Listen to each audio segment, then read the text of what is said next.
Welcome to the third annual North Shore High School Film Festival, presented by our digital media production class. This year, Miss Green's digital media production class includes Travis Goss, Ryan DeAngelis, and Sebastian O'Hara. They've mastered various production techniques from real Hollywood films to complete the short films you're about to see. During the pre-production phase, they wrote original scripts, created storyboards, and casted their films. In post-production, they spent weeks editing their films, making sure they're the best they can possibly be. Each student has put so much work into the films you're about to see today, so sit back, relax, and enjoy the show.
Hey, Blake, come on. Hey, man, you can't keep ignoring me. Shouldn't you be in class, Blake? Shouldn't you be awake during yours? Looking for these? My earbuds. Yeah, you left them in the library after you were done studying. I figured I'd just drop them off for you. Thanks, Blake. I appreciate it. Yeah, no worries, man. It's just that you've been acting really weird. You cut yourself off from everybody. I mean, you won't answer any of my calls, texts, or messages, man. I just want to know what's going on.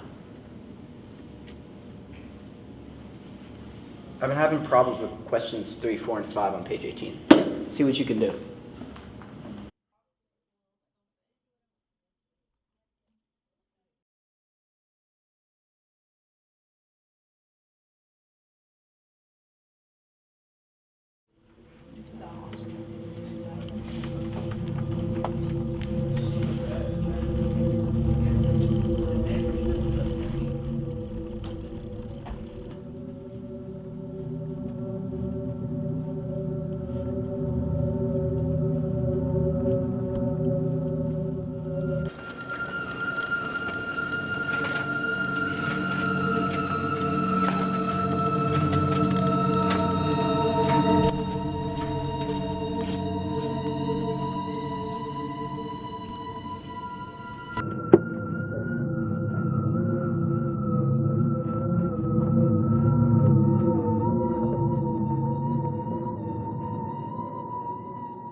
Hey, Jess, we need to talk. I can't, I'm already late. No, are you busy after school today? I already have a It's boyfriend. not about that. It's about Miles. I think he's in trouble.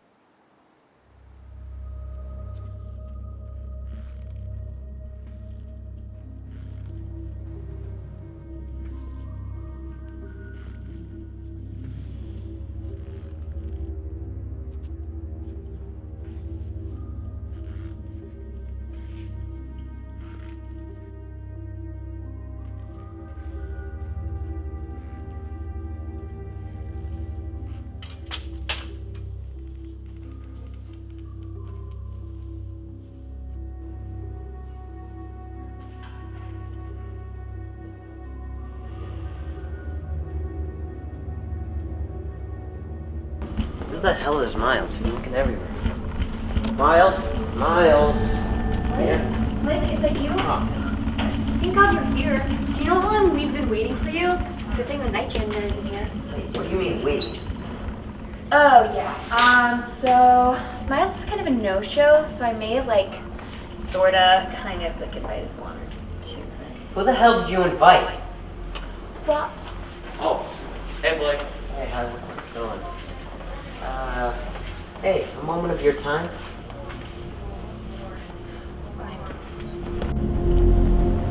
Blake, calm down. I only invited them here because I thought... No, I go first. Before you even explain why you brought your stupid friends here, I'm going to explain to you why this is important to me. Miles has completely cut himself off. I can't get in touch with him no matter what I do. I try to text him, call him, I do all I can, but he's not responding to me. And there's a real problem here, a real problem. And this is the first time I've been able to get in touch and talk to him in a while. So if I can't get to the bottom of this, I don't know what I'll do. So could you please get your stupid friends to freaking leave? Okay, fine, I'll do it. Thanks.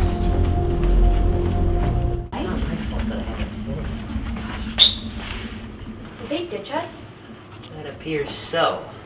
Let's go find them. That makes no sense. So, Miles was a no-show, huh?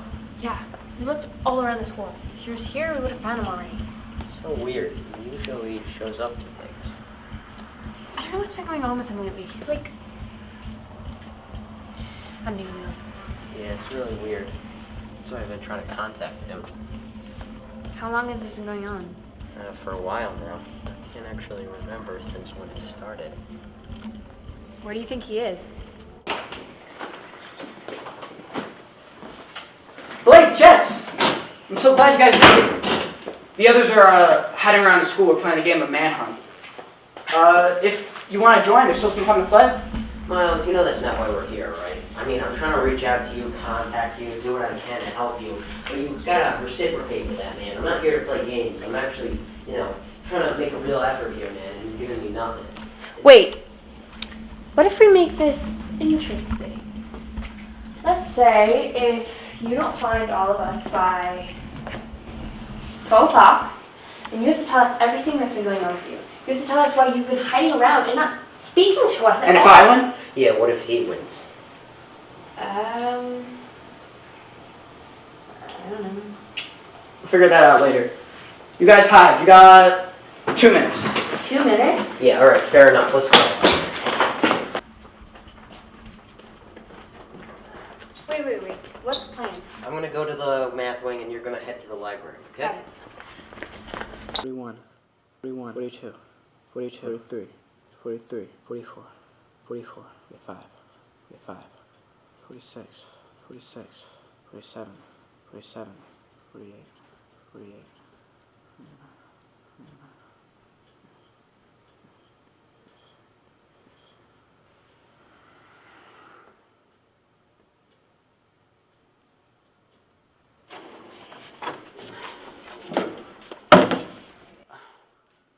Should be good.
here to help you, not play games. I mean, I've been trying to...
$0.15 from each deck of cards purchased will be donated to the Breast Cancer Research Foundation.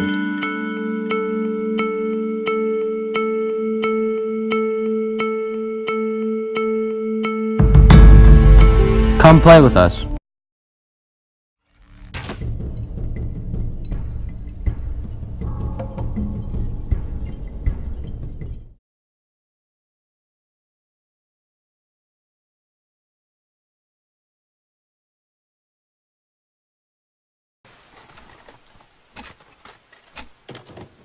You're dealing with an addicted generation. This is a big time bomb ticking. This is no accident. Indeed, it is by design. I mean, seriously? It was my mistake. I mean, I think we can all feel it.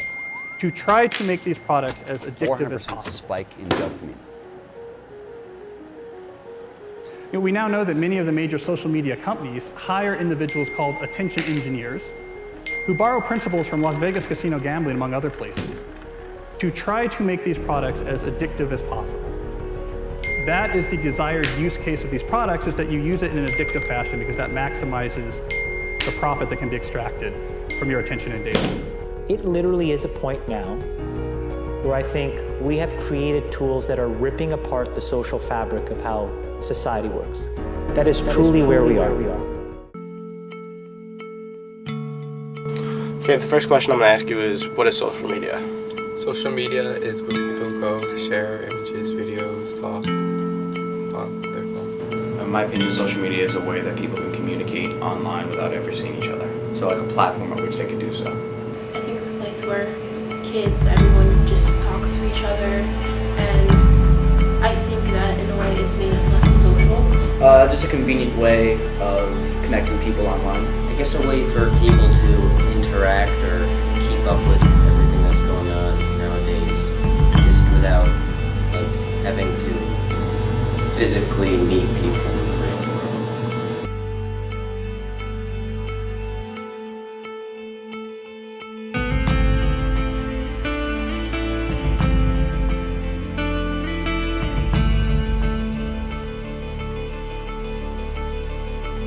What do you think is the most popular platform? Instagram. Probably Instagram. Snapchat. Probably Facebook. I'd say Facebook. Tonight, Facebook CEO Mark Zuckerberg. Mark Zuckerberg. Mark Zuckerberg. Mark Zuckerberg. Mr. Zuckerberg. Mark Zuckerberg, an American entrepreneur and tech guru, born May 14th, 1984, is mostly known for his creation and launch of Facebook in 2004. Zuckerberg attended Harvard University at the time, and his idea was originally intended for the use by college students in a way that they could interact, but is now used worldwide by billions of people. Facebook is the most popular social media platform with a total number of 2,130,000,000 users. Why do you think Facebook is the most popular? Probably because it's been around for a long time, and it was first marketed for college kids, and then more people just started using it, so. Because it's more popular among adults. Because I just hear everyone, I think their first introduction to social media was Facebook. The first thing that comes to most people's minds when they think of the ultimate social media platform with the most members. And you see it with the most advertisement is definitely Facebook. It's been around, I think, it's been the most popular for a very long time. I'd have to say because it's probably the most accessible for people. It's the most understandable. It's easy, simple to access. If you've messaged anybody this week, would you share with us the names of the people you've messaged? Senator, no, I would probably not choose to do that publicly here. I think that may be what this is all about. Your right to privacy, the limits of your right to privacy, and how much you give away in modern America in the name of, quote, connecting people around the world.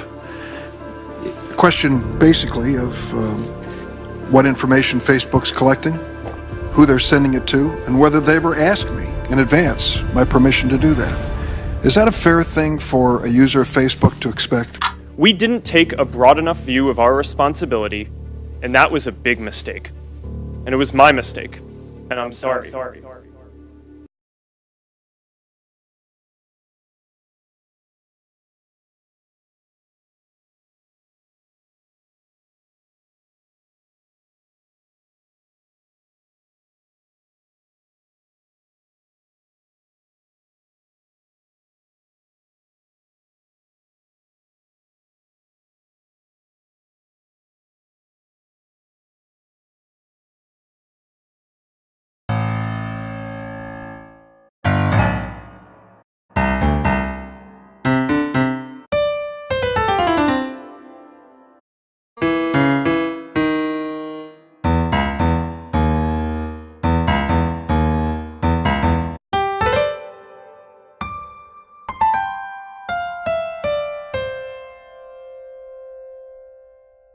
Dr. Pepper.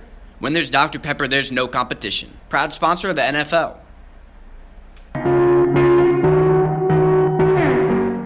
You can open your own doors.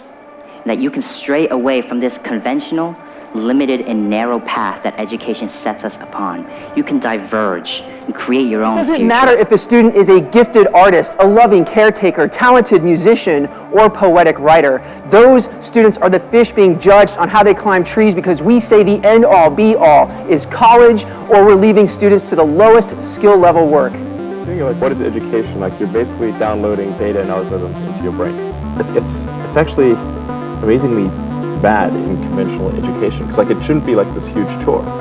I think a lot of things people learn are probably there's no point in learning them because they never use them in the future.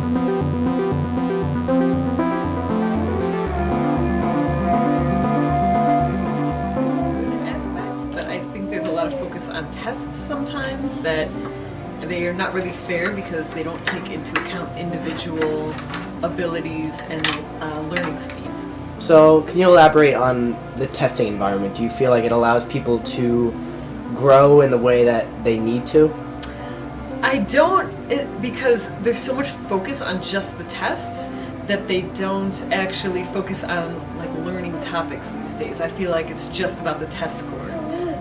A lot of my students, because I teach music students, they're really focused on these tests and worried all the time, and then it just seems like that's the only focus. What are your opinions on testing in the education system? Do you feel like it benefits students, or do you feel like... I don't. I think it's, too much is done towards teaching towards the test, if you will, as opposed to trying to educate. Do you feel like you wake up every morning feeling like you want to learn something new, and that when you go to school you're learning something valuable, or do you feel like you're going to school and it's just you're just trying to get through the day? I mostly get up, well, I used to get up and go to school and feel like I was learning something that I can use in like the real world. But now I feel like it's getting a little bit, too complicated, and I feel like the things that they're teaching us aren't really valued anymore. I feel like some of my classes are valuable because, like my math classes, geometry, and algebra 2, like I'm not going to really use those when I get out of high school, so I don't really see the point in that. I think it is in certain classes.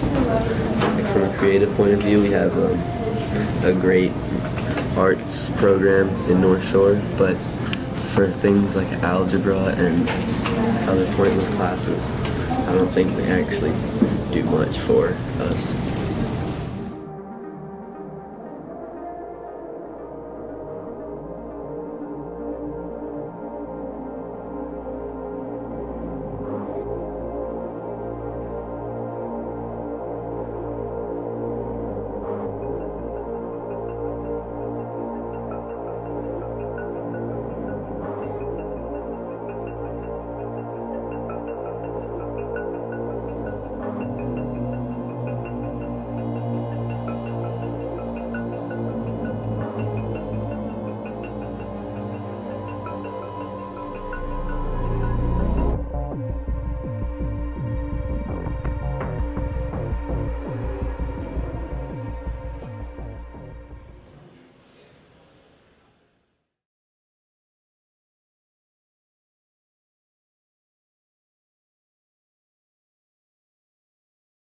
Michael Mays here to show you the superior gum brand, Eclipse. So throw away all your other gum brands, because not only does Eclipse taste good, it's sugar-free. Doesn't stop there, folks. Eclipse gum has up to 18 pieces of gum per pack. Just look at all that gum flying out of there. So why buy some lame, fattening gum brand when there's something so much better out there waiting for you? Because Eclipse is so small, it's always on the move. So why don't you replace that old trashy gum with something that's so much better? Eclipse, in stores now. Eclipse.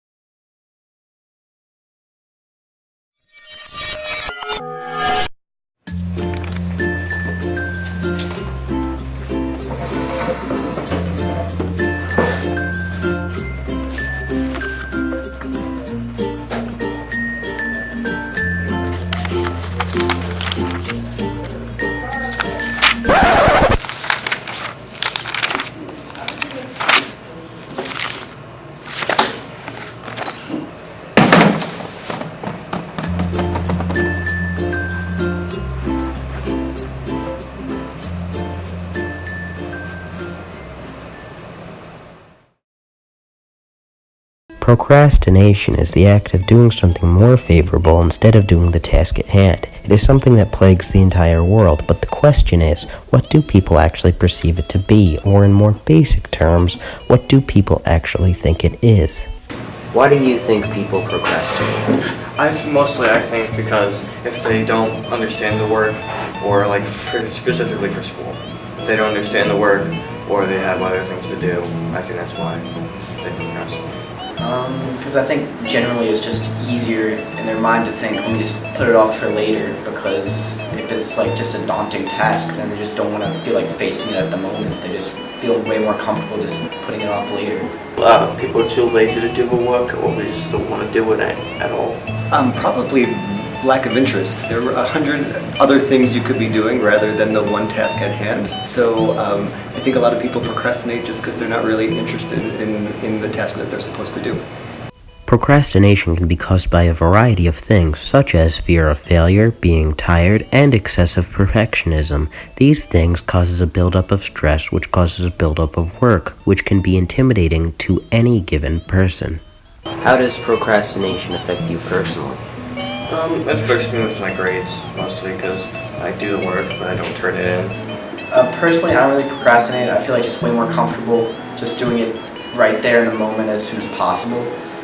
But I definitely have had times where I have obviously procrastinated on some projects, and I just remember in the past when I get in those stressful moments, I don't want to go through that again, so I just remember to do whatever important thing I have to do just as soon as possible.